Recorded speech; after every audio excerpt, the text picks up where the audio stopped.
sobre comunicación en redes sociales a la población, ética e imagen de la profesión. Sobre todo lo que queremos con esta mesa es abrir un debate, ¿vale?, sobre la situación de las redes sociales. Entonces, para ello hemos invitado a 4 divulgadores, que me imagino que todos conoceréis en redes sociales. Yo os los voy a presentar y bueno, haremos un pequeño debate entre nosotros. Lo que sepáis que la última parte de la mesa, bueno, vamos a abrir también el micrófono para que vosotros, bueno, pues conozcáis también la opinión de los nutricionistas que estáis en sala, ¿vale? Entonces empezamos.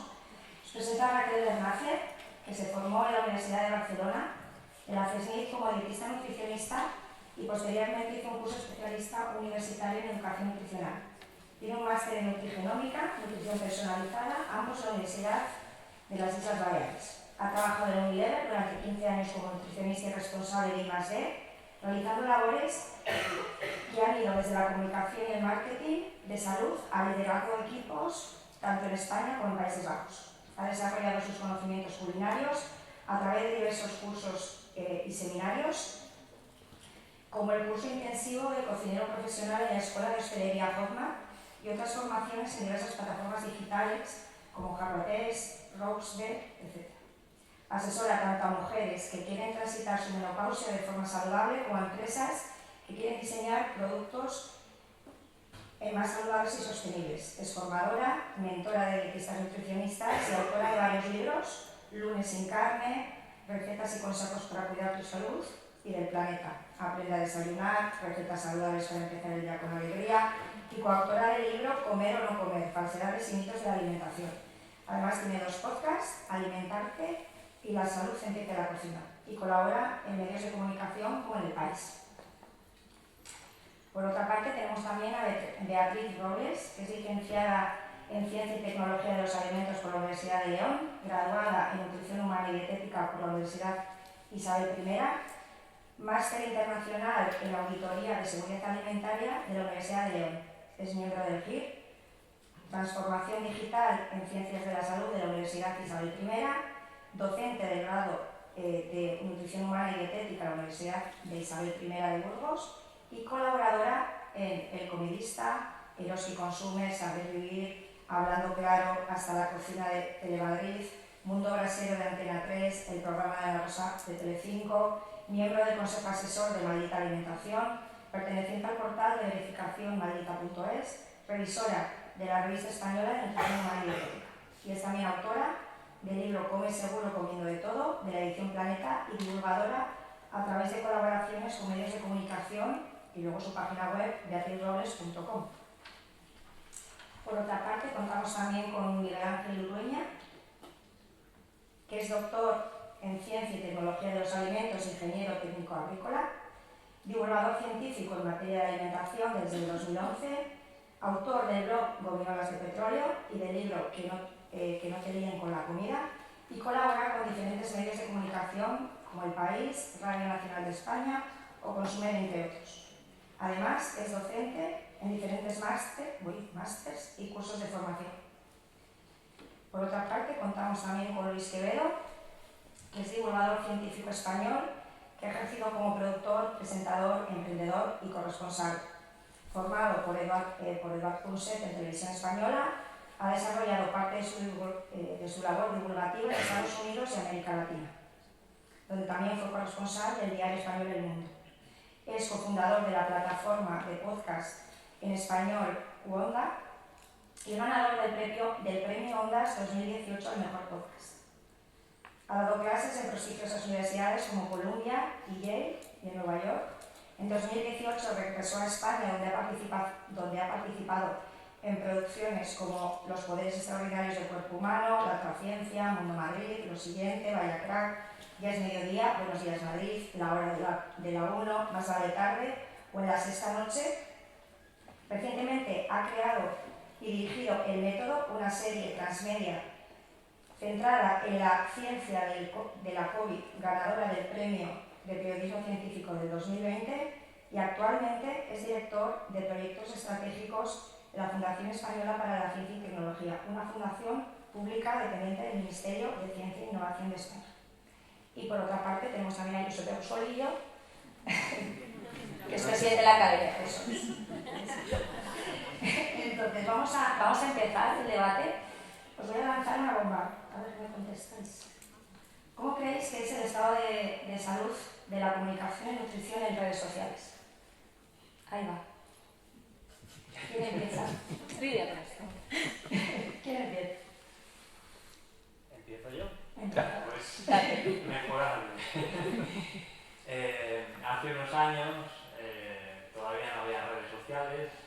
Cuando empezó Internet, pues lo que conocíamos, bueno, empezamos a recibir en principio correos electrónicos, a veces con mitos, estos que bueno, se iban transmitiendo de amigos a conocidos, a familiares. Y lo que sí que comenzó a ver fueron blogs, donde empezó gente pues, como yo, como otros profesionales, Juan Revenga, Julio Basulto, Lucía Martínez, Héctor Sánchez, y creo que ahí empezó a cambiar un poco el paradigma, bueno, la forma de comunicar en nutrición. Hasta entonces lo que veíamos en torno a la nutrición eran pues colaboraciones en medios de comunicación de endocrinos o de médicos que bueno, hacían una comunicación pues bastante plana, poco práctica, en plan pues los cítricos tienen vitamina C, cosas así. Bueno. Y con la irrupción de esto, de los blogs y luego más adelante con las redes sociales, pues ha cambiado mucho la comunicación en ese sentido. Ahora es una comunicación mucho más dinámica, mucho más práctica, más empática también, más cercana, y también se ha sumado muchísima más gente por la facilidad precisamente que dan estas redes sociales, así lo veo yo. Pues como dice Miguel Ángel, mejorable, y cojo un poco el testigo de lo que ha comentado. Efectivamente se ha sumado muchísima gente a divulgación en redes sociales, y esto con todas las ventajas que ello supone, que es la democratización total de la posibilidad de trabajar como divulgador, y por otra parte con la desventaja de que no hay un filtro para divulgar sobre alimentación y sobre salud. Entonces el filtro, o lo que tenemos que hacer, es dar herramientas. Creo que es lo fundamental ahora en divulgación, o el trabajo más retador que podemos tener, dar herramientas a la población para que pueda discernir esa información, porque la información le va a llegar igual. Antes se apuntaba un poco cómo podemos hacer para que la población tenga buenos mensajes con el tema de la lactosa, el sin lactosa, por qué prefieren. Bueno, pues al final es que lo único que podemos hacer, o el reto más importante que tenemos ahora mismo, es darles herramientas para que puedan desarrollar un pensamiento crítico y filtrar la información que les va a llegar exactamente igual, y lo que van a necesitar es eso, poder discernirla. Entonces, bueno, pues estamos en un momento eso es muy, muy importante, creo, de punto de inflexión, de tomar decisiones y poder trabajar en ese sentido, porque esto ya es imparable, y no es solo nutrición. Estamos viendo a nivel político, social, cultural, en todo tipo de capas de la sociedad. La información que recibimos es de todo tipo y condición, y bueno, pues creo que ese es el mensaje más importante que podemos dar ahora como divulgadores, dar herramientas. Yo, construyendo lo que estás comentando, Bea, estoy totalmente de acuerdo, pero para mí el reto es esas herramientas que podemos darles a la audiencia, a los consumidores. Para mí la cuestión es si realmente ellos están dispuestos a tomarlas, porque hay que aprenderlas, y eso implica tener que pensar y tomar decisiones, y muchas veces preferimos que nos digan lo que tenemos que hacer, en lugar de tener que pensar, ostras, pues lo hemos visto, ¿no? Pues con el estudio que había comentado antes de inclusión y de exclusión de alimentos, ¿no? Muchas veces vemos a la población tomando decisiones alimentarias, muchas veces porque se lo he escuchado decir a alguien, sea más o menos acertada, y cuando intentas, ¿no?, desmontar esa creencia, muchas veces es como, incluso recibe rechazo, ¿no? Porque implica tener que tomar una serie de decisiones y una serie de cuestiones que muchas veces yo misma me cuestiono si la población está dispuesta a hacer eso. Y precisamente para mí es una de las, ¿no? de las cosas en la que la gente sabe qué tienes que comer y qué no tienes que comer, pero no se pasa en acción. Ahí sé que hay muchos factores, ¿vale? Pero ahí, ¿qué está pasando ahí? Pues que Perdón, pero hago un apunte. Pues que sabemos cómo funciona la desinformación y sabemos que llega a muchísima más gente que la información veraz, que penetra y permanece muchísimo más tiempo y que los desmentidos nunca van a alcanzar el alcance de la desinformación y tenemos que partir de ahí. No es un mensaje pesimista, es un mensaje súper realista. ¿Qué tenemos que hacer? Ser súper machacones y romper con un sesgo nuestro o con una falacia nuestra, la falacia del conocimiento, que pensamos que lo que para nosotros es evidente para toda la población y eso no es así. Tenemos que repetir los mensajes veraces para intentar que al menos, no vamos a conseguir que sean tan virales como la desinformación, pero que al menos tengan un alcance que sea significativo. Ya que hablamos de redes sociales y normalmente esto está muy cerca, tú decías desinformación, otra palabra que se usa muchísimo, ¿no? Que está un poco manida, que es la polarización y tal, permitirme que polarice un poquito esto. Estoy en profundo desacuerdo con lo que estás diciendo. Porque lo que dices me parece condición necesaria, pero claramente insuficiente. Y además no va a la base del problema. La base del problema es que todos y todas los que estamos aquí, Homo sapiens, tenemos una serie de heurísticas, de atajos cognitivos, los tenemos. Punto. Eso es poco discutible. La desinformación no es nueva, no tiene que ver con las redes sociales. Esto pasa en los orígenes del... Saco un momento mi carrera de periodista ahora, desde el siglo XIX, cuando empieza la prensa pública, popular, ¿no? El paid press, ya tiene las primeras desinformaciones, historias para no dormir, como si se las hubiera inventado Fox News o Intereconomía. Para nada. La desinformación ha estado ahí siempre. Los libros con consejos nutricionales o de cualquier otra índole completamente rocambolescos, os invito a ver una biblioteca o buscar en biblioteca y esto no se ha inventado. Esto ha estado siempre. Pero no lo digo yo. Podemos echar mano de Kahneman, que ganara en su momento, psicólogo que ganó el Nobel de Economía en 2012, en un contexto precisamente de crítica y metacrítica de cómo se comunica o no el saber de base tecnológica o científica o académica. Una de las cosas que hacía, poniendo muchos puntos sobre las ideas de la gente que sabe mucho y que es normal cuando uno lleva muchos años en la academia y practicando algo, es víctima de, y tú lo decías, de lo que sabe. Kahneman decía tres cosas que para mí han sido siempre deliciosas, que es, en general, las personas, cuando tú emites un mensaje, para que ese mensaje sea persuasivo y por tanto convenza y por tanto puedas cambiar la opción que tomas, etcétera, o reforzar aquella correcta, hay tres características que no te puedes olvidar. La primera, que la cantidad y calidad de la evidencia no importa. Y eso supongo que lo habéis experimentado. No sé si os han contado lo distinto, que lo que tenéis que hacer es poner más papers o ponerlos más claros o comunicarlos mejor. No importa. Salvo si le predicáis al poder. Es decir, aquí podemos hablar de que la calidad y la cantidad de evidencia es cojonuda y todos estaremos de acuerdo y daremos la hora. Pero en cuanto salgamos ahí, eso deja de importar. No hablemos de nutrición, hablemos de cambio climático. ¿Cuántas décadas llevamos dándole el mazo? Acumulamos evidencia, eso no cambia las costumbres de las personas, porque para eso sí tenemos mucha evidencia. Así no se cambia cómo piensa la gente. Uno. Dos, cerebro, ya acabo de seguir, perdón del rollo. Dos, lo más importante suele ser la fuente y el cómo se cuentan las cosas, no qué se cuentan. La fuente tiene que ser confiable, creíble, tiene que tener un cierto prestigio. No académico si tu target no es académico. Por eso tenemos en redes sociales muchos follones, porque hay gente que es muy agradable, que comunica mogollón y que, bueno, corta el rabo en las dos orejas. ¿Por qué? Porque no tiene que tener cualificación científica para hacerlo, tiene que funcionar bien en ese medio. Y por último, en ese medio tiene que enviar un mensaje que sea coherente al medio y emocionalmente. Si la estructura del mensaje es coherente, es decir, si alguien es, yo creo que antes se ha usado la expresión, no estaba yo, pero se ha usado, no era de talibán, bueno, son coherentes, son más coherentes que cualquier persona que diga, como estaba ahora diciendo Eduard, ¿no? Que de una manera súper académica, rigurosa y muy valiosa decía, pues ya lo veremos. Claro, pues ya lo veremos, pierde frente a alguien que diga, yo te lo explico, ni puta idea, yo te lo explico. Y esas son las reglas del juego. Todo lo demás está muy bien cuando tienes al público entregado. Si no tienes al público entregado, que entiendo que es el rollo de las redes sociales, porque no estamos en un congreso, no funciona.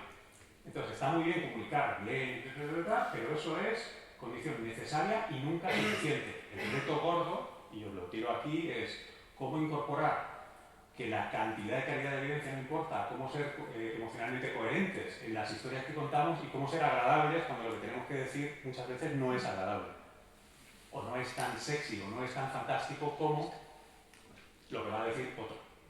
Bueno, yo, en cuanto a la pregunta de cuál es el estado de salud de la comunicación en redes sociales, creo que estoy bastante sesgado, ¿vale? Entonces, me voy a quedar en que creo que no tengo el conocimiento como mis compañeras y compañeros de esta mesa para poder responder a esa pregunta. Intuyo que por lo que si estamos organizando un congreso de esta temática, es porque es una cosa que importa y que preocupa. Pero como no estoy tampoco mucho en redes sociales, creo que no me siento capacitado para responder con la misma objetividad que vosotras.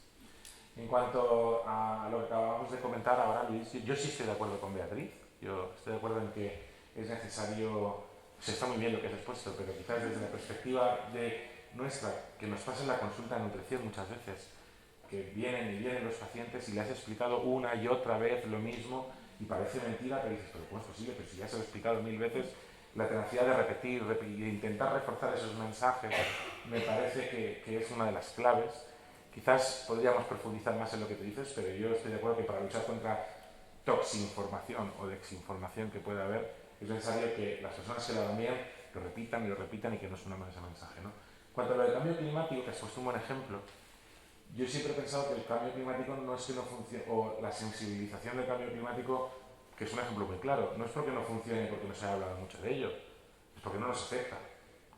Es decir, y lo hemos hablado muchas veces, si el cambio climático sobre nuestras personas tuviera un efecto sobre la salud, habría más de uno más sensibilizado. Pero cuando hablamos del cambio climático estamos hablando igual de otros temas que afectan a futuras generaciones y no estamos tan sensibilizados. Pero si realmente en el cambio climático conseguimos trasladar mensajes de que no solo nos estamos jugando el planeta, sino la salud personal, y machacamos este mensaje, es posible que haya más gente que haga cambios en favor, ¿no? Es lo único que yo puedo aportar, ¿eh? Quizás pienso que el repetir y el machacar, creo que a fecha de hoy, pienso que puede ser una... La condición necesaria pero no suficiente, típico de cuando haces un problemita de física, es una condición necesaria pero es claramente insuficiente. No es que no lo tengas que hacer, pero es que con eso no solucionas el problema. Yo creo que lo que comentabas va quizás más, si te he entendido, porque hablabas entiendo que al final es cómo conectas con la audiencia, precisamente para que tu mensaje llegue y consigas ese efecto que hablábamos ayer cuando hablábamos de la comunicación, es decir, yo doy un mensaje, ese mensaje es recibido por una persona o por un grupo de personas. ¿Qué quiero que haga? ¿Hay algo que quiero que haga ese grupo de personas? Quiero que, el ejemplo, que tomen una pieza de fruta para desayunar cada mañana. Claro, ¿cómo conectas a nivel emocional? Yo creo que lo que comentas, no sé si va por ahí, ¿cómo conectas a nivel emocional con una audiencia que tú no ves? No sé, no sé si va por ahí lo que comentaba. A la hora de hacerle entender que tú sí que, lo que tú comentas, ¿no? Que yo hablo, hablamos de la evidencia, pero sin hacerla aburrida. Eso tiene algo que ver, pero en realidad la coherencia normalmente se habla de coherencia emocional de la historia, y lo que quiere decir, te pongo el ejemplo tóxico y horrible en este contexto. Es mucho más interesante un consejo nutricional de una Elsa Pataki que de cualquier nutricionista con todos los papers que quieras al lado. ¿Por qué? Porque te lo crees. ¿Por qué? Porque es coherente. Porque no importa la evidencia que pongas ahí. Entonces, no estoy diciendo que eso sea lo correcto, yo digo que es lo que es cuando estás en medios sociales. Entonces, como es lo que es en medios sociales, el problema que tienes es que el vector, el caballo de Troya, es independiente del mensaje. Y si además tu mensaje tiene carga negativa, es decir, si tu mensaje cuesta más, porque es mejor un mensaje más sexy que uno menos sexy. Entonces, a igualdad de mensaje te va a ganar el que tenga el mensaje más fácil, ¿vale? Que te cueste menos. Si vuestros mensajes son iguales, te va a ganar el que claramente se vea que ha funcionado. No importan los veces. Eso es una realidad en comunicación. Luego, con eso juegas, luego puedes hacer muchas cosas muy bien. ¿Vale? Esa es la coherencia que desgraciadamente funciona. Sí, y aquí se ve un poco, no sé si me adelanto al debate, pues la diferencia entre los influencers y los divulgadores, que a mí cuando me llaman influencer pues me pica todo. Porque es una cosa que me parece ofensiva, porque yo entiendo que los influencers pues son personas que, bueno, no sé, para mí el concepto de influencer es pues una persona que vive un poco de cosas muy frívolas, de enseñar, bueno, que son legítimas también, pero que no tienen que ver con la divulgación científica en este caso, ¿no? De la nutrición, que puede ser pues enseñar bolsos o mostrar cómo es tu vida, pues muy bien, cada uno que haga lo que quiera, yo no me meto ahí. Pero claro, cuando una persona es querida por una gran cantidad de público, porque despierta simpatías, porque es simpática, por lo que sea, porque es simpática, y te cuenta que hay que tomar limón con agua en ayunas porque eso cura el cáncer, pues la gente se lo cree. Y si vienes tú a decir que eso no es así o que no se sabe, es verdad que además esos mensajes que se dan en ciencia, prudentes, pues no llegan, porque la gente quiere respuestas contundentes y en ciencia pocas veces hay respuestas contundentes. Y ese es uno de los problemas, y es que no se sabe, el público general pues no sabe muy bien cómo funciona la ciencia. Además se percibe muchas veces que la contradicción en ciencia es una debilidad de esta herramienta. Sobre todo esto pasa muchísimo en nutrición. Pues antes nos decían que el pescado azul era malo y ahora resulta que es bueno, si es que no se aclaran ni ellos. Entonces, ¿quién va a confiar en la ciencia? Esto es lo que pasa sobre todo en nutrición, y pasa también pues con el cambio climático, que pues cuántos negacionistas hay del cambio climático con cosas buenas. Es que en verano hace calor. Hombre, en verano hace calor, pero no hay tantos días de récords de altas temperaturas. Y esto pasa, lo hablábamos ayer, cuando se fomenta o se conduce al pensamiento mágico, porque faltan esas herramientas y esa educación de base. Hablábamos ayer, tomando por ahí unos pinchos, pues que muchas veces nos encontramos mensajes que pueden ser el inicio del camino hacia ese pensamiento mágico. Por ejemplo, que pensemos que un aditivo es peligroso y nos están envenenando. Entonces empezamos a mirar en YouTube vídeos sobre eso que nos llevan a otros vídeos en los que se nos dice que las vacunas son peligrosas, y otros en los que se nos dice que nos están fumigando desde aviones, y al final acabamos pensando y creyendo que la Tierra es plana. Y eso no pasa de un día para otro, es todo un proceso mental que puede comenzar por mensajes tan aparentemente insignificantes como tómate agua con limón, que me lo ha recomendado mi vecino. Yo os agradezco porque el otro día hablaba con Raquel. ¿Te presenta que debes hacer una influencer? Y me dice Raquel, yo no soy. Bueno, pues y yo he aprendido algo en este congreso, ¿no? Y es la gran diferencia con lo que entendéis vosotros que hacéis como divulgación, y eso para mí es maravilloso, el entender que os sentís identificados en esa profesión como divulgadores y no tanto como influencers. Y solamente apuntar en base a lo que has dicho de tomar agua con limón para el cáncer, o lo que ha dicho Luis del zapataquí. A ver, deberíamos analizar un poco el mensaje, porque igual vuelvo un poco a lo que hemos dicho antes. Yo creo que una persona no hace caso al zapataquí porque sea el zapataquí, es mi opinión, ¿eh? Yo creo que cuando una persona hace caso al zapataquí es porque tiene un cáncer detrás, y el zapataquí dice que tomar agua con limón es bueno para el cáncer.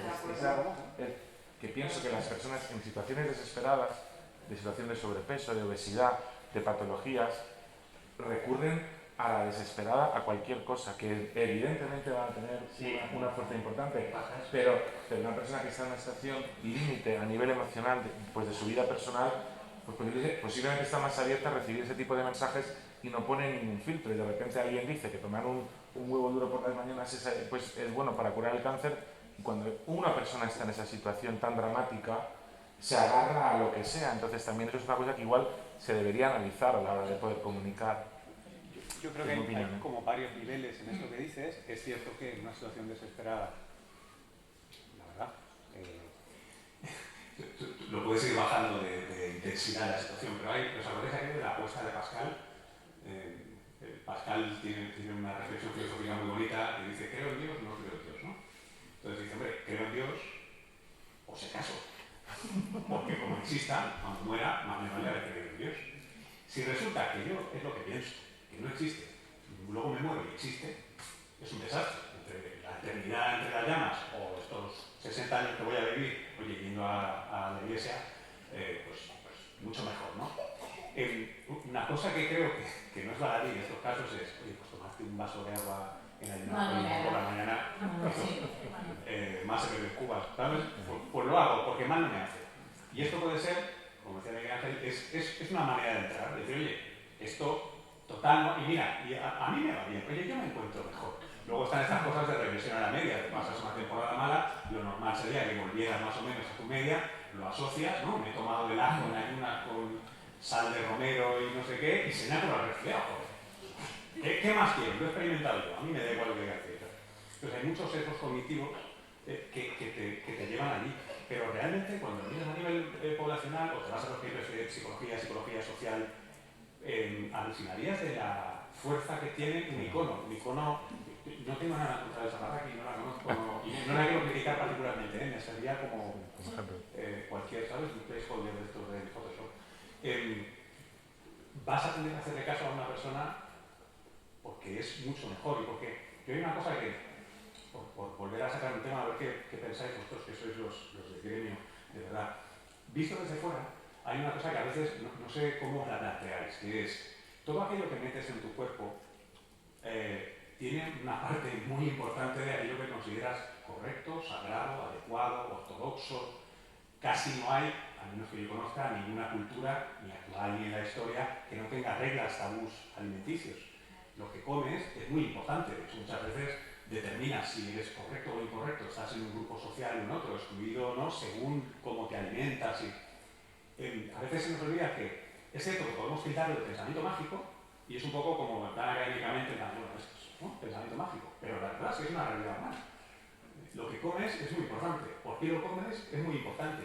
Entonces a veces me da la sensación, apelando otra vez a los grises de la ciencia, ¿no? Y yo soy muy fan de decir, de momento, esta es la muestra, pero se nos olvida que esa búsqueda de certidumbre no es una debilidad psicológica, es un hecho. Queremos pertenecer y queremos, si yo ahora os digo, oye, ¿qué como? Que me encuentro mal. Pues la respuesta correcta, técnica y científica es muy pobre. Es pobrísima, y más en redes sociales, que no estamos en la consulta. Entonces, ¿cómo saltas de la red social donde yo te pido una respuesta y no me la puedes dar? Pues el de al lado, si me la da, le hago follow y le hago like, y voy allí y me meto en ese laberinto, en esa espiral que decía. Que tiene además mucho que ver con lo identitario.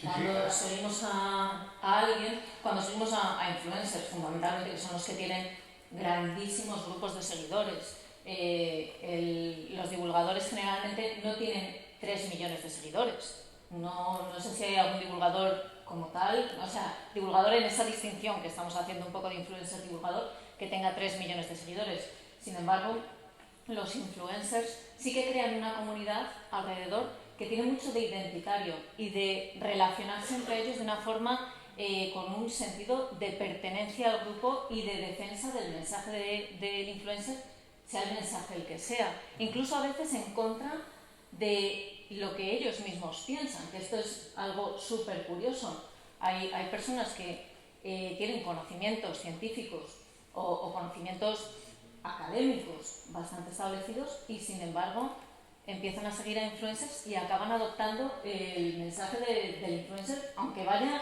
frontalmente en contra de lo que ellos conocen. Entonces, estos procesos psicológicos en este tipo de fenómenos, y ya digo, con un gran peso de la identidad, del sentido de pertenencia a un grupo y de hacer de esa dieta, de ese mensaje, algo que forma parte de tu identidad, ahí creo que tenemos que tenerlo en cuenta también.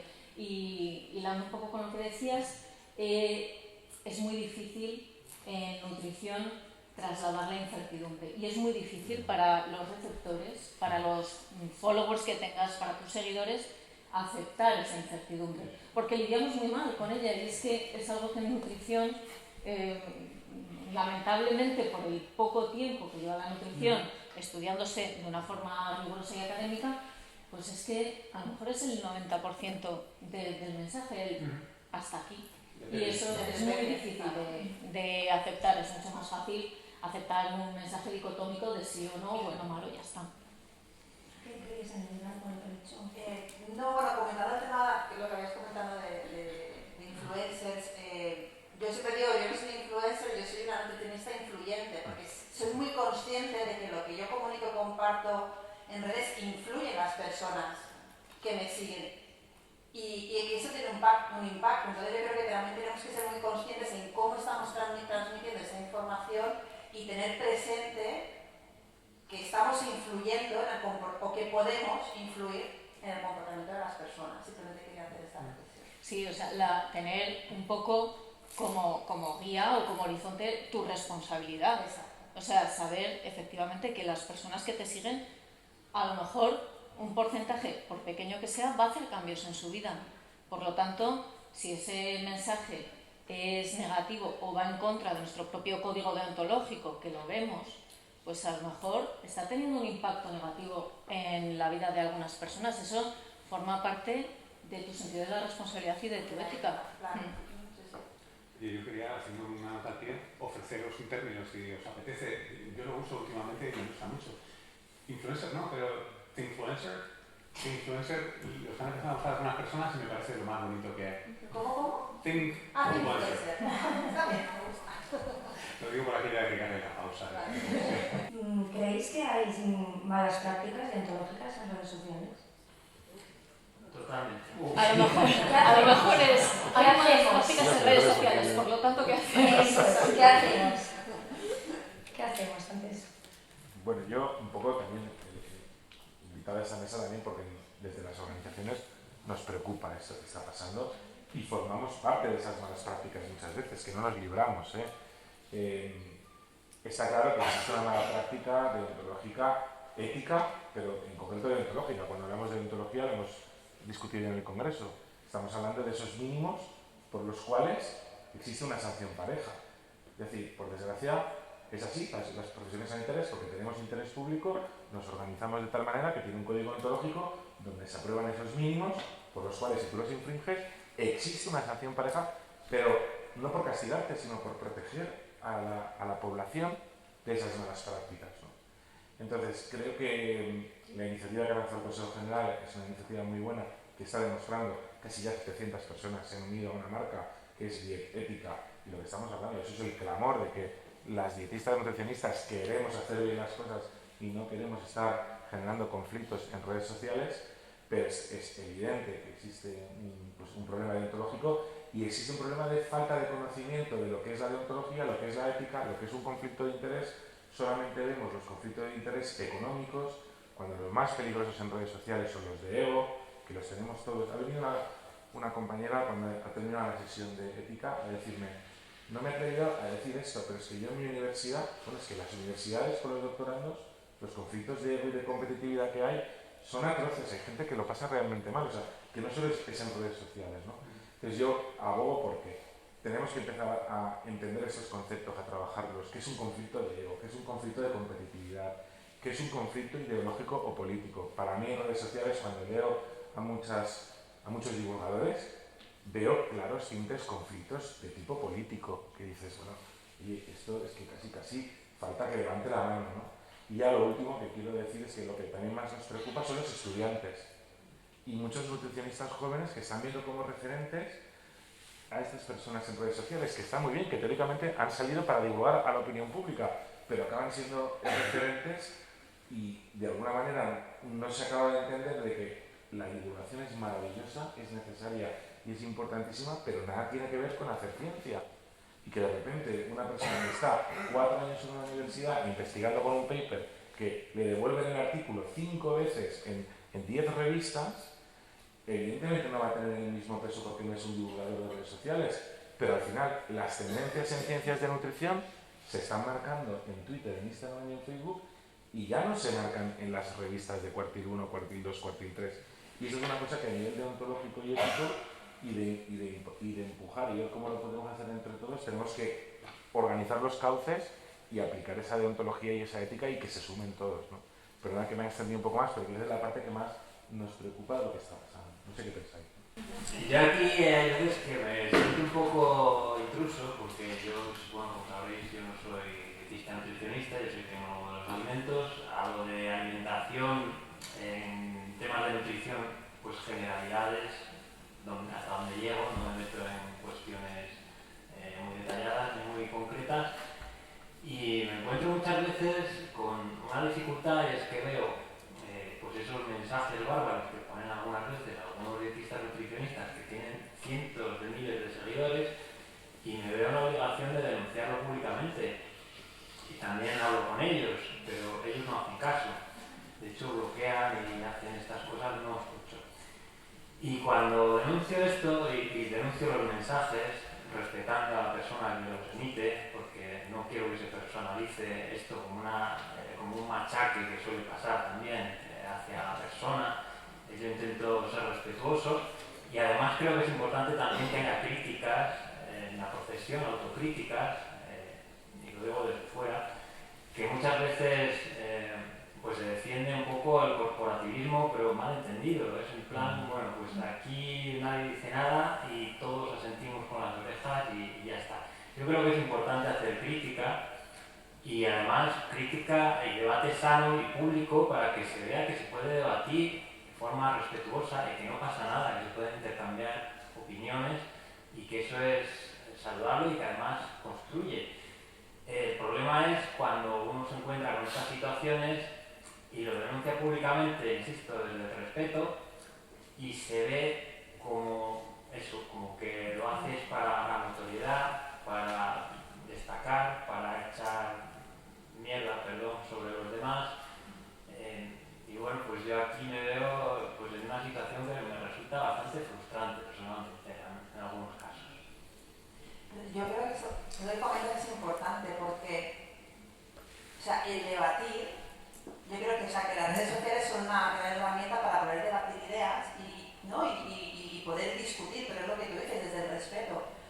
Lo que ha ocurrido en los últimos años es que este debate terminaba personalizándose y en ataques a la persona. Eso es lo que creo que no puede ser, no debería ser, vamos. Entonces, claro, ¿dónde están los valores luego de cada uno en cómo te relacionas digitalmente?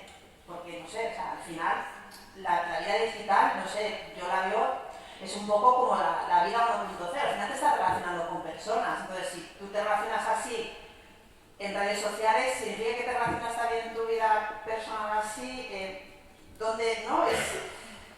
Entiendo tu frustración porque yo he visto muchos de esos debates y yo no entraba al trapo precisamente por ese miedo a ese ataque, porque además estaba trabajando en aquellos momentos en la industria alimentaria, o sea, imagínate. Entonces era como, bueno, yo me callo, no me voy a meter aquí. Y entiendo la frustración, claro. Sí, porque de alguna manera estás poniendo el cuerpo y sabes lo que te va a venir. Y hay algo que creo que hay que dejar también, o sea, o que hay que comentar, que aunque sean redes sociales y aunque sea digital, no hay una distinción entre lo digital y lo analógico. Es decir, lo digital puede traspasar y llegar a lo analógico.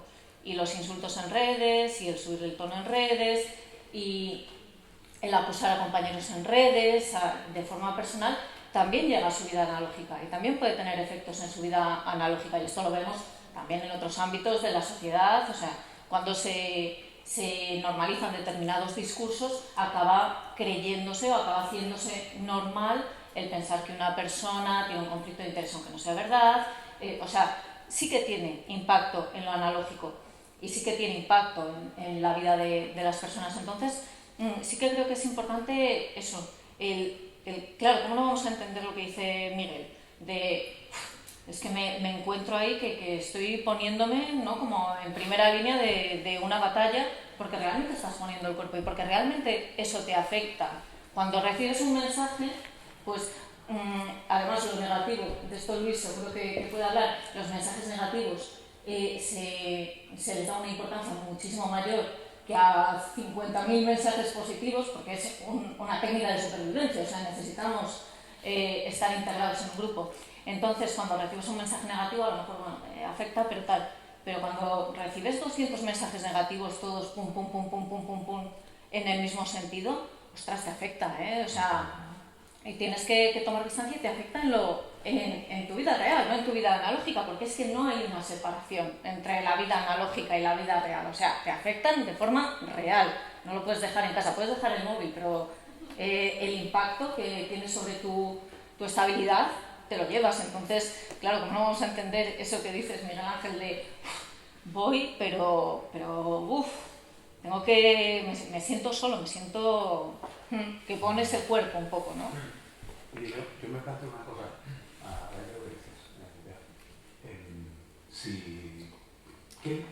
¿Puedo hacer un momento? ¿Quiénes pensáis que hay una separación clara entre vida online y offline, digamos? Una separación Claro, es decir, que no hay un continuo. Para entender, que la vida online puede no tener nada que ver con la vida real. Lo que pasa en Twitter no tiene por qué. Todo el mundo está de acuerdo con la tesis, o prácticamente, con honrosas excepciones, con lo que dice Bea. Sí, hay un continuo.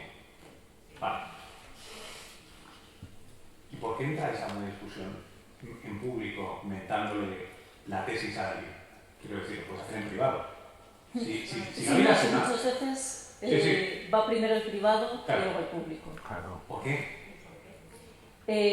Por ejemplo... ¿Qué ganas? Aquí me estoy poniendo ahora mismo de comunicación de crisis. Sí. Me he dedicado un tiempo a eso. ¿Qué has ganado?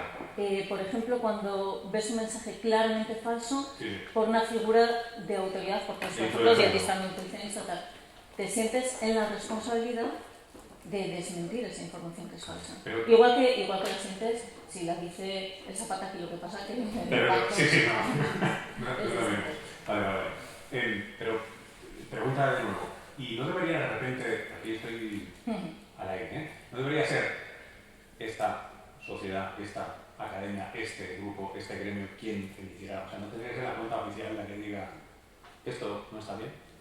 Porque si lo haces a nivel personal, y esto volvemos, si la vida es un continuo, tú le acabas de decir algo a alguien en público que es que esto es universal. Podríamos hablar de fútbol y estaríamos en lo mismo, ¿no? ¿Quién no es seleccionado en estas semanas? Esto es así. Quiero decir, no existe una excusa superior porque tú pienses que estás... Pero si me por la permites, verdad. yo... ¿Pero por qué no es del oficial? Es muy fácil. Nosotros al final, desde la academia y desde las redes corporativas, hemos decidido no responder a estos ataques. Pero yo entiendo lo que dice Beatriz. O sea, te sientes en la responsabilidad de decir, es que Sí, esto es falso, ¿no? Entonces, la única... Me he metido en mis La pecados única, personales, la única solución que le veo es que todas los que estamos aquí tomemos conciencia de la importancia de la aplicación del código ontológico. Quizás estas 15 normas que hemos sacado de esta encuesta y que es un compromiso de autorregulación, en los próximos años deberá estar integrado en nuestro código ontológico y entonces aplicar disciplina. Porque sí que me da la sensación que si un médico, os lo digo honestamente, o una enfermera comete una negligencia en redes sociales, es que tiene inmediatamente un expediente disciplinario abierto con una comisión instructora y una inhabilitación encima de la mesa. No todos. Bueno, pero quizás por la historia de estas profesiones llevan más años con más práctica. En nuestro caso, a veces no confiamos en que nuestros colegios puedan hacer bien su trabajo. Y sí quiero decir una cosa, a mí me preocupan dos cosas que yo no tengo, o sea, no sabría cómo darle una solución. Buscamos la ética, la deontología, las autorregulaciones, pero lo que está claro es que hay gente que sufre, y esto es terrible, y hay gente que tiene miedo. O sea, yo os leo estas dos palabras, gente que sufre, que por desgracia se siente atacada injustamente, y simplemente por haber dicho lo que piensa. Porque yo estoy de acuerdo contigo, Miguel Ángel, que la crítica tiene que ser necesaria y constructiva incluso con las organizaciones, pero es que uno puede ser crítico, educado y correcto y ser demoledor, sin necesidad de pasar del insulto a la agresividad. Y a mí, el que haya personas que sufran porque estén divulgando y haya personas que tengan miedo a decir lo que piensan en redes sociales, pero que entienden la expresión. Es que tenemos muchas compañeras de la industria que están dentro del armario, tendrán que salir. Y uso esa comparación, que se sienten escondidas, que tienen miedo de decir que trabajan en la industria alimentaria. Y esto, todos somos responsables de eso.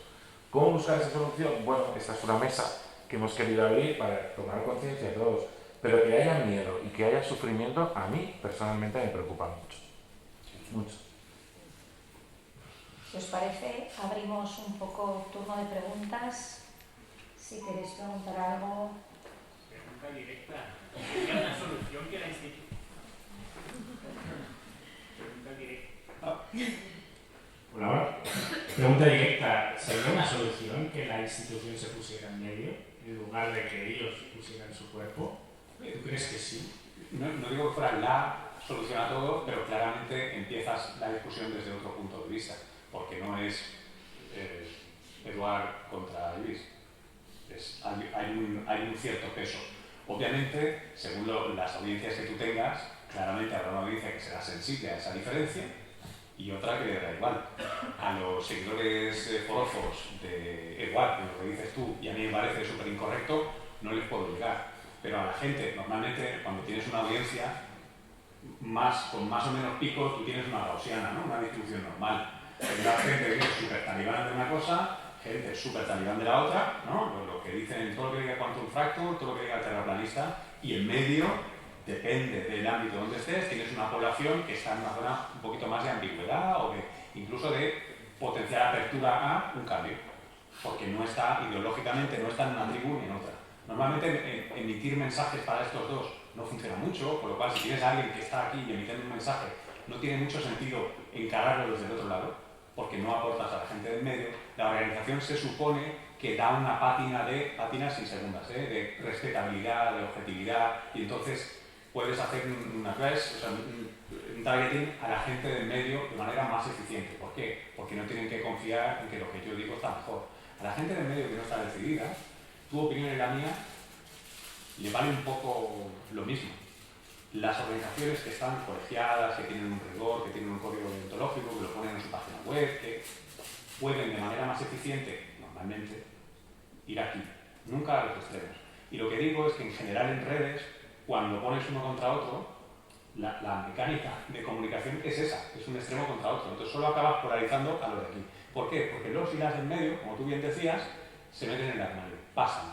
Pues yo para qué. Entonces acaba contestando en general quien está en el otro lado. En el otro lado o en otro vector, ¿entendedme? Pero es normalmente anima a una comunicación polarizada. Si tú lo que quieres es una comunicación responsable, que sea de valor para la sociedad, etc., deberías neutralizar esa tensión, en general. Nos acabas de dar una gran responsabilidad. Como decía Peter Parker, sí, sí. Una puntualización. ¿Y si fuéramos más atrás? Es decir, teóricamente en este congreso hemos aprendido, ayer con Meritxell, que la estoy escuchando, que tenemos que conocer muy bien nuestro público, ¿no? Sí. Nuestro público en redes sociales entiendo yo que es divulgar a la ciudadanía, ¿no? Bueno, hay mucha gente, pero la pregunta es, ¿por qué el debate de la interleucina 4678 de la coenzima que nos va a ayudar a luchar contra la hipercolesterolemia es un debate en Twitter y no es en este congreso?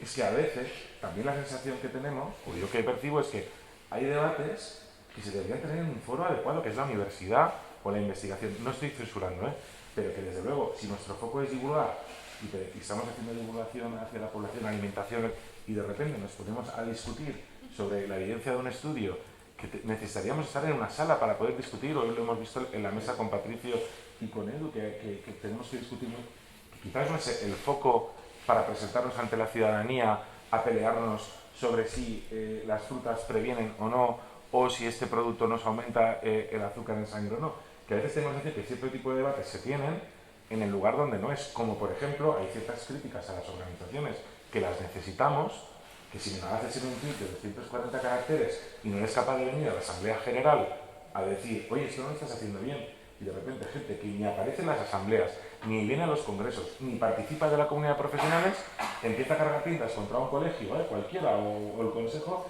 simplemente porque no existe ahí una actitud constructiva. Ahí lo que se busca, otra vez, es un Nutrisálvame Deluxe, más likes, más engagement, porque yo, que soy el guay, me meto con la academia, o me meto con la Academia Americana, o me meto con el Consejo General, o con el colegio, etc. Esto también lo estamos viviendo. Claro, tío, pero esto es... tenemos más para atrás, los estoicos, hay cosas que puedes cambiar, hay cosas que no puedes cambiar. Esto ya encima de que ha entrado Elon Musk, no quiero saber de qué va a hablar. ¿Tenemos alguna pregunta más? Ya, porque sí. La última, que ya estamos casi por el Sí. tema. Yo siempre me paso de organización.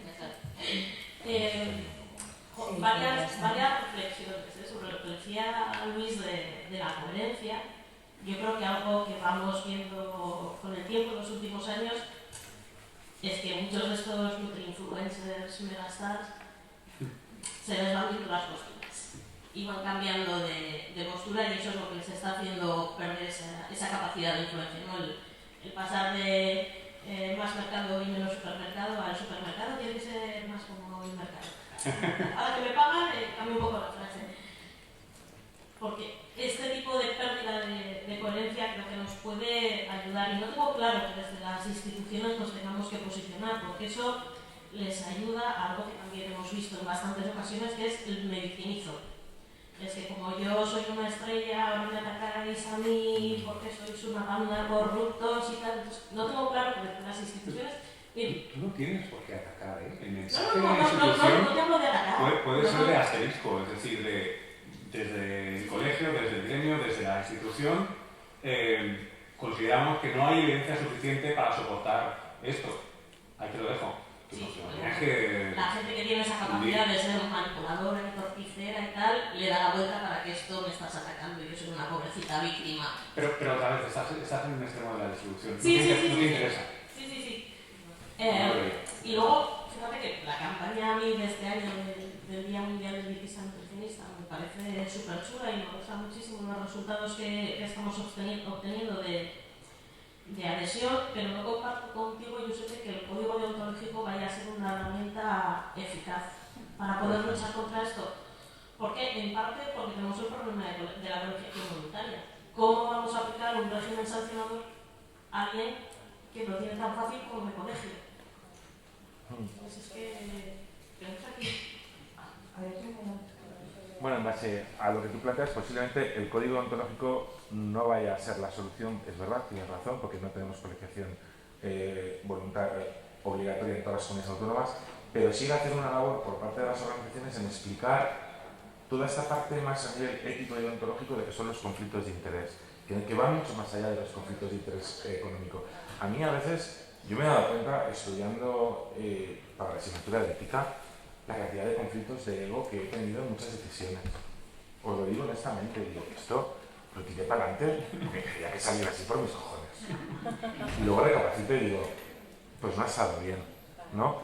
Y eso me ha ayudado a poder leer textos de catedráticos en bioética, de liberación de conflictos de intereses, que te hacen pensar y decir, no, porque en el fondo aquí es una guerra, perdona que sea muy buena, por mis cojones, esto lo saco yo por mis cojones. Y nos pasa a muchos y a muchas, y hay que identificar rápidamente ese momento para saber echar atrás y decir, oye, vamos a dejar que las cosas fluyan de otra manera porque igual tiene que ser así, ¿no? Y yo quería decirles una cosa en cuanto a... Ha dicho una cosa que también Miguel Ángel sobre el tema de que yo no soy dietista nutricionista. Yo creo que en este congreso esas líneas se están difuminando. O sea, y eso también me alegra porque me conocéis, que he sido un gran peleón de la profesión del dietista nutricionista, pero yo creo que ahora tenemos cabida todas y todos para poder hablar de esto. Y desde luego me consta, o es la percepción que tenemos, ¿no? Que por eso os hemos invitado, que igual ha sido un sesgo también, que nos gusta mucho cómo comunicáis, la forma, etc. Y eso se valora mucho en muchas de las personas que estamos aquí, por la forma que tenéis de hacer las cosas, Raquel, Miguel Ángel, Beatriz, Luis, que nos ha llamado la atención para deciros, os queremos escuchar, porque ese es el talante que nos gusta que se lleve en redes sociales. Y muchos, aunque no estemos, os seguimos, porque a mí me pasan pantallazos de los tweets. Sí, nos da tiempo para más preguntas, Sí. me da permiso. Nadie más tiene ninguna duda, ninguna... Salome.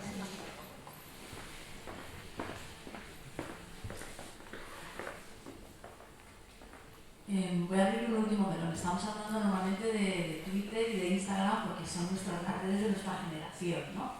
Y mi hijo tiene 10 años, os diré que los carajales que hay en Twitter y en Instagram son de cada minuta en comparación con los carajales que nos vamos a encontrar cuando vayamos a Twitch o incluso en TikTok. Porque ya no vamos a bregar con gente que tiene 90.000 followers, estamos hablando de peña que tiene millones y que dicen cosas como de pues la leche para desayunar no va bien y yo desayuno un Munster. Y yo me encuentro a mi hijo que me dice, ¿y yo podría desayunar un Munster? Ahí lo dejo. ¿Cómo vamos a bregar con esto? Con estas redes sociales. Adiós vosotros. O sea, están los premios Darwin, ¿no? Claro, que habrá una self-selection ahí fuerte. Pero tú de verdad crees, no soy tendencioso con esto, pero ¿de verdad creéis que hay una diferencia cualitativa? Es que si hacemos maldita hemeroteca, quiero decir, antes decías una burrada en televisión española y lo escuchaba el país entero, la media burrada que había dicho. Es equivalente a un TikToker que probablemente tenga menos influencia. Otra cosa es, y creo que no lo hemos comentado aquí mucho porque igual no es el target habitual, otra cosa es, o lo que a mí particularmente me preocupa un poco más es esto de, como dicen los jesuitas, ¿no? De darle al niño y te entrega al hombre. Y es que si estás en ese segmento joven, ahí sí que tienes un poder de influencia que causa. Porque esto ya lo tienes para los restos, ¿no? Y eso sí que es cierto. Pero yo es que yo no soy nada fatalista con esto. Yo creo que burradas han dicho siempre. Tal vez el reto es cómo tener una comunicación un poquito más eficaz, un poquito menos hierática y ocupar esos nichos, no solo, que también, pero no solo con los papers o no solo con la evidencia, sino hay alguna cosa que se pueda dar a la audiencia que sea relevante y útil en sus códigos. Sí, bueno, yo creo que eso se hace siempre, ¿no? O sea, cuando en Instagram está claro que no podemos divulgar, igual que lo hacemos en Twitter, donde pones un enlace a un paper donde pones tal, incluso aunque el texto de Twitter... No, el enlace no, ahí efectivamente no. Pero bueno, te pones la explicación y que si podéis consultar en este enlace. En Instagram no tenemos esa posibilidad y abajo el mensaje de la red social. Sí, en las stories, pero no en los posts, no en un post un poco más elaborado y tal. Ahí no puedes enlazar. Y de hecho el lenguaje que utilizas en Instagram ni siquiera se parece al de Twitter. Entonces yo creo que sí que se va adaptando el mensaje según la red social. Y en TikTok también, los que entren en TikTok tienen que adaptarlo, porque es que ahí ya no es ni siquiera el lenguaje, es que ya es todo el formato, es un formato distinto.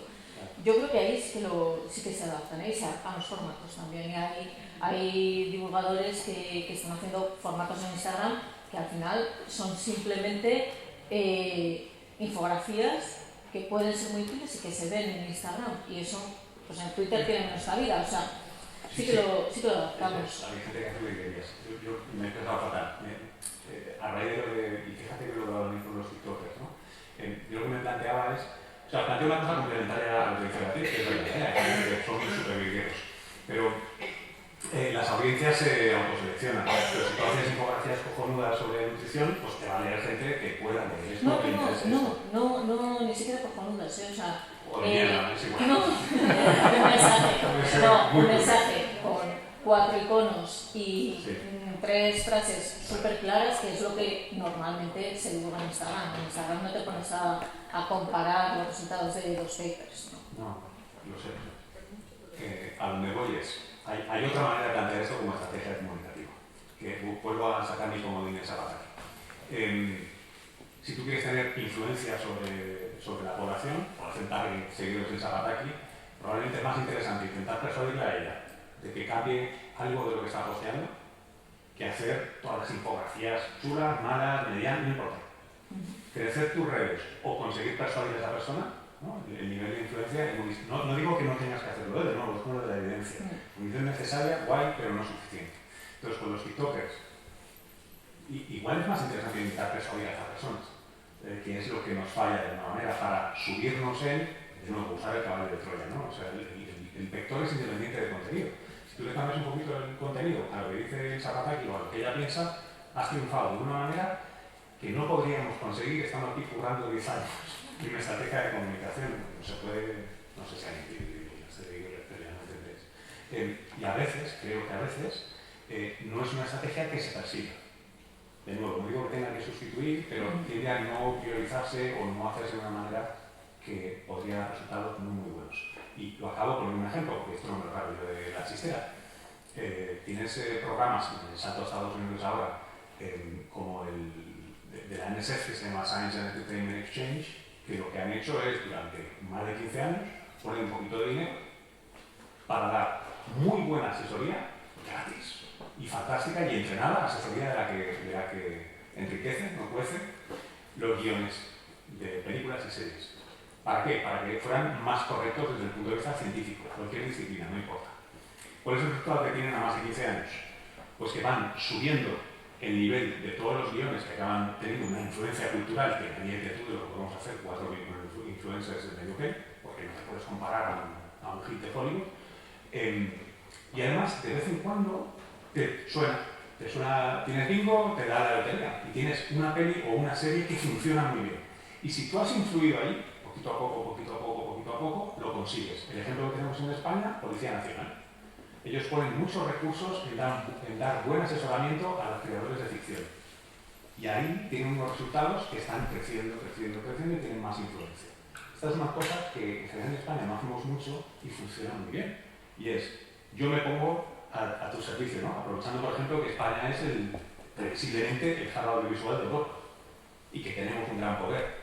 Influir ahí nos puede dar muchos resultados muy buenos. Sé que es una vía distinta. Se ha visto un cambio en lo que comentaba al comienzo, que pues son los recursos o las fuentes de las que tiraban, por ejemplo, los realizadores de programas de televisión, pues antes hablaban con médicos o pues eso, que tenían mensajes desactualizados, y bueno, ahora pues llaman a gente como nosotros, pues que, bueno, además de estar más actualizados algunos, pues saben comunicar mejor, no hacen esa comunicación tan plana o asesoran detrás de las cámaras, pues mira, esto lo puedes hacer así o de esta otra forma. Y a raíz de lo que decía Salomé, pues, no te digo, pues yo creo que estamos centrando un poco la atención en el emisor del mensaje, que bueno, es el propósito de esta mesa de debate, pero también estamos dejando un poco de lado, creo yo, la importancia del receptor del mensaje, que lo apuntaba antes Beatriz, que, bueno, pues como receptores de mensajes, que somos todos, pues también tenemos que contar con ese pensamiento crítico y con ese mínimo de conocimiento que nos lleve a plantearnos si esa información que recibimos es cierta o no. Pues, por ejemplo, tú le dirías a tu hijo que eso no es un desayuno y que todo lo que hay en TikTok no es fiable. Eso mismo podemos trasladarlo, por ejemplo, a los colegios, pues desde el mundo de la nutrición, para que los maestros tengan una mejor formación y impartan mejores conocimientos y además una formación más crítica, para que enseñe que esto se olvida muchas veces, a los niños se les enseña conocimientos puros y duros, pero no se les enseña ese pensamiento crítico. Y ya no solo en los colegios, sino también en las casas. Y es que es difícil enseñar el pensamiento crítico cuando las personas encargadas de enseñarlo no lo tienen, carecen de él. Entonces es una cosa muy difícil que, bueno, esa estructura afecta a muchos ámbitos, no solo a los nutricionistas como emisores de mensajes, sino también pues a los medios de comunicación, a los educadores y a un montón de ámbitos más de la sociedad. Yo creo que vamos a ir acabando, que estaríamos aquí horas y horas, yo creo, hablando. Entonces os pediría a los ponentes que nos deis un último mensaje a los nutricionistas. Algo que queráis dejar dicho, escrito. Pues yo animaría a quien quiere entrar realmente en las redes sociales a divulgar, que lo haga, que cubra precisamente esos huecos que están ahí y que quieran hacerlo bien, obviamente, ¿no? y tener ese impacto positivo en la población. Así que quien lo quiera hacer, animaros a hacerlo. Yo creo que es un trabajo muy bonito, muy gratificante. Así que bueno, yo os animo. Yo soy de las que cree que es una buena herramienta, sé que hay mucha porquería por ahí, pero yo soy muy partidaria de utilizar las redes sociales para hacer divulgación y crear ese impacto positivo en la sociedad. Eso es muy bueno. Yo complementaría lo que dice Raquel. Mi mensaje es, de la misma manera que sois expertos en algo y por eso lo controláis, acordaos que está bien informarse y comunicar, que también es una expertise, antes de lanzaros. Sí. Que está bien porque, y lo recordaba antes Raquel, una comunicación mala cuesta muchas buenas de compensar, desgraciadamente. Entonces, acordaos que uno se tiene que formar, una se tiene que formar en estas cosas. Y no es difícil, porque se repite y sale. Pues yo ya cojo también el hilo y creo que como un mensaje un poco empoderador para los dietistas nutricionistas, podemos ser vectores de que la población haga elecciones alimentarias más libres. Y creo que eso, no sé, es un grandísimo poder el que queremos hacer más libre a la población. Pues yo he apuntado aquí un montón de palabras rimbombantes que son, bueno, no son rimbombantes, son importantes, pero a veces son abstractas y no se comprenden muy bien o no se aplican muy bien, que es un poco lo que decía Josep esta mañana. Y es que además de comunicar, pues esa comunicación debe ser rigurosa, estar actualizada, ser comprensible, hacerla comprensible, ser coherente, ser fiable, que nosotros seamos fiables y que la gente pueda confiar en nosotros, y para eso hace falta que seamos responsables, hacerla con empatía también para llevar, y también pues ser críticos y aplicar ese pensamiento crítico. Bueno, yo a las compañeras de profesión les trasladaría de que no desistáis de estar en redes sociales, que es el futuro, es una de donde tenemos que estar como divulgadores, evidentemente ahora más con más impacto y con menos impacto, que acudáis a los colegios y a las organizaciones cuando veáis una mala práctica para que la podamos ver, y también, si me permitís, pedir a la mesa, bueno, más que pedir, daros las gracias por haber venido, que sigáis comunicando tan bien como lo estáis haciendo, que nos ayudéis, porque creo que va a ser importante en nuestros congresos igual ir interiorizando a estas grandes divulgadoras y divulgadores para saber cómo evolucionar y cómo resolver esto conjuntamente, que os agradecemos que hayáis estado un sábado por la tarde con nosotras aquí, integrándoos en el colectivo profesional, porque eso es lo más bonito, que hayamos podido tener compañeras que están trabajando en las redes sociales, que hayan decidido venirse a juntar con sus compañeras de profesión para discutir sobre esto. Para mí eso es lo más maravilloso, por lo que, aparte de pediros que nos ayudéis a entender cómo evolucionar hacia adelante, daros las gracias y que les demos un fuerte aplauso por haber venido, desde luego.